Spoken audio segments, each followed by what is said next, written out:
मोटी कमर वाली बहू पार्ट 2। अरे याद है ना वो मोटी सी कमर वाली बहू?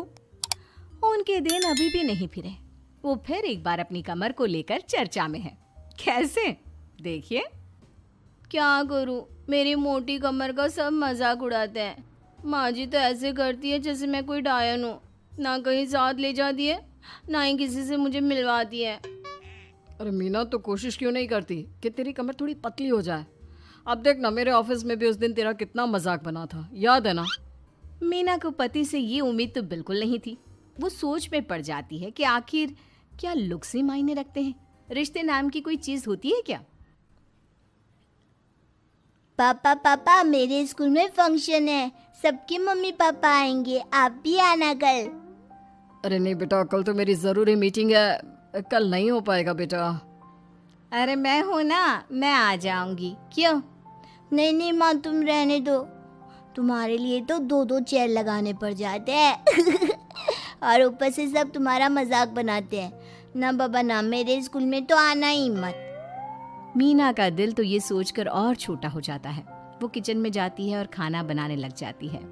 खाना बनाते बनाते उसे मुन्ने के जोर से रोने की आवाज आती है। अरे क्या हो गया मेरे बेटे को? मेरा बच्चा गिर गया है। कितनी बार कहा है कि भागा दौड़ी ना किया कर। मीना जल्दी से बच्चे को उठाती है, उसे कमरे में ले जाती है और सुला देती है। माँ, कल मैं गिर गया था तो किसी ने मुझे नहीं उठाया, सब मुझे डांट रहे थे, लेकिन तुमने मुझे उठाकर यहाँ बेड पर लिटाया। और रात भर तेरी कमर में मालिश भी करती रही। तभी तो मैं आज स्कूल के फंक्शन में जा रहा हूँ, नहीं तो कैसे जाता। अच्छा माँ, मैं जा रहा हूँ। बेटा स्कूल चला जाता है। उधर सास, बहू वो क्या है ना, आज मैंने घर में कीर्तन रखा है। तेरी कमर के कारण मैंने सबको बोल दिया है कि तू मायके गई है। तू जानती है ना कैसे तेरा मजाक बनाते हैं सभी। बहू कुछ नहीं कहती। पर माँ जी, कीर्तन में बैठने का तो मेरा भी मन था। हाँ तो किसी और शहर चली जाना जहाँ तुझे कोई जानता ना हो। वहीं किसी मंदिर में बैठ कर ले लेना हरि का नाम अच्छा जा, जल्दी से काम पर लग जा। मीना को सास की बात पर रोना आता है, लेकिन देखिए किया भी क्या जा सकता है।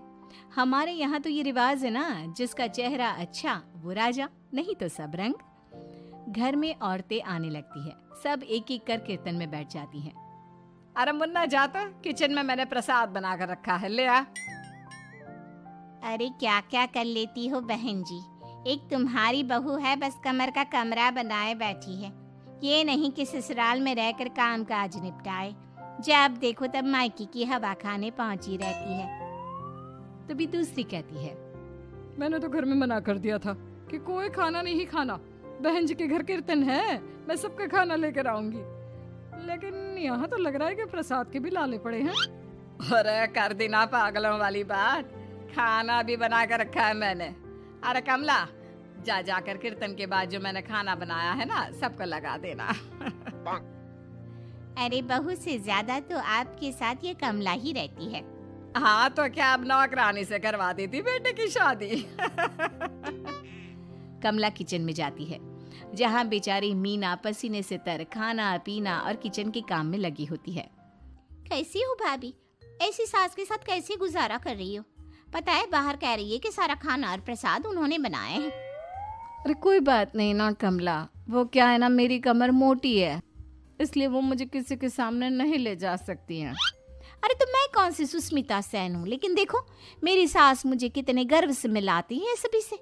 देखो मीना भाभी, आपको सबने ये बता रखा है कि आप अच्छी नहीं हो, सुंदर नहीं हो, लेकिन बात ये कि आपका चेहरा इतना प्यारा है कि क्या कहूँ। पता है भाभी, आपके चेहरे के नूर से तो सारा मोहल्ला रोशन है। मीना को बहुत दिनों के बाद किसी के प्यार के दो बोल सुनने मिले थे। वो खुश हो जाती है और कमला से दिल से बात करने लगती है। पता है कमला, जब मैं कॉलेज में थी ना, तो एक बार मेरी तस्वीर अखबार में छपी थी। मैं फूलों की प्रदर्शनी देखने गई थी, तो वहाँ किसी ने फूल के साथ मेरी फोटो खींची थी और लिखा था फूल से भी सुंदर। लेकिन अभी भाभी आप ऐसी ही हो, फूल से भी सुंदर।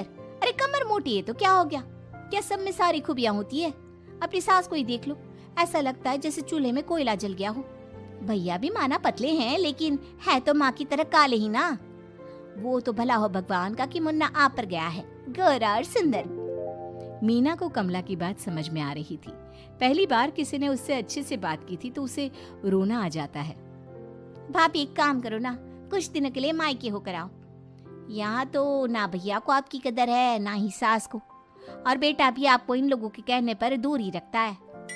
मीना को कमला की बात ठीक लगती है। सारा कीर्तन निपट जाता है और उसके बाद अरे बहन जी मान गए, इतना सारा खाना और प्रसाद बनाने के बाद भी आपको देख के लगता नहीं कि आप एक बूंद भी थकी हो, बिल्कुल फ्रेश।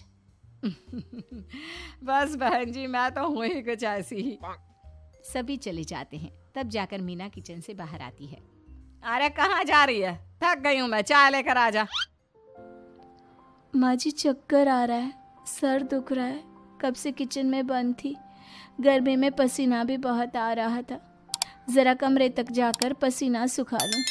अरे तो होती ना कम से कमर की मालकिन, बिठा देती मैं सबके सामने। अब क्या आपने बेइज्जती कराती? बस माँ जी मैं तंग आ गई हूँ, मैं अपने मायके जा रही हूँ। जब मेरा होना आप लोगों को इतना अखरता है तो मैं क्यों यहाँ रहूँ, क्यों ना मैं माँ के पास जाकर आराम ही करूँ। तभी वहाँ पति आ जाता है। देखो ऐसा नहीं है, लेकिन हाँ कुछ दिनों के लिए तुम जाना चाहती हो तो हो आओ, लेकिन यहाँ हम सबको तुम्हारी ज़रूरत है।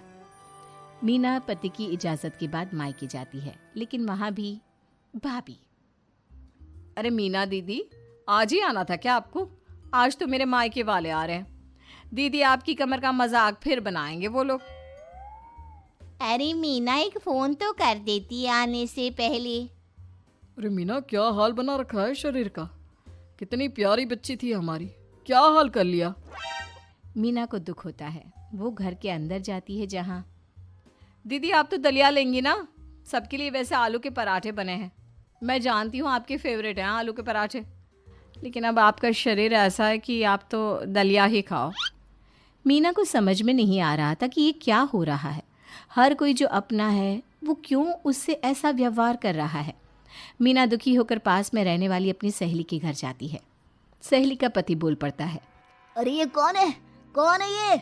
मुझे इसी की तो तलाश थी। मीना उसके पति के इस तरह के रिएक्शन से परेशान होकर वापस जा रही होती है कि अरे मीना बिना मिले ही जा रही हो? ये तुम्हारे पति है ना, ऐसे कैसे चिल्ला रहे हैं मुझे देखकर? पता नहीं क्यों जी, मेरी सहेली को देखकर क्यों चिल्ला रहे हो? अरे रीना मेरी फिल्म की हीरोइन मिल गई, यही तो है वो लड़की, प्यारी सी सुंदर सी मोटी कमर वाली। अरे हाँ, मीना तो बिल्कुल उस लड़की जैसी है जो आपकी फिल्म की कहानी है। ये क्या बोले जा रहे हो तुम लोग? मीना मेरे पति बहुत बड़ी फिल्म की डायरेक्टर है, पता है ना तुम्हें? और मैं एक बहुत बड़ी फिल्म बना रहा हूँ शाहरुख खान के साथ, मैं चाहता हूँ कि तुम उसकी हीरोइन बनो। हाँ मीना हाँ, प्लीज ना मत कहना, और इसके लिए तुम्हें करोड़ों रुपए भी मिलेंगे। मीना मन में सोचती है कि जो दुनिया उसे मोटा और भद्दा कहती थी उसे जवाब देने का यही एक रास्ता है।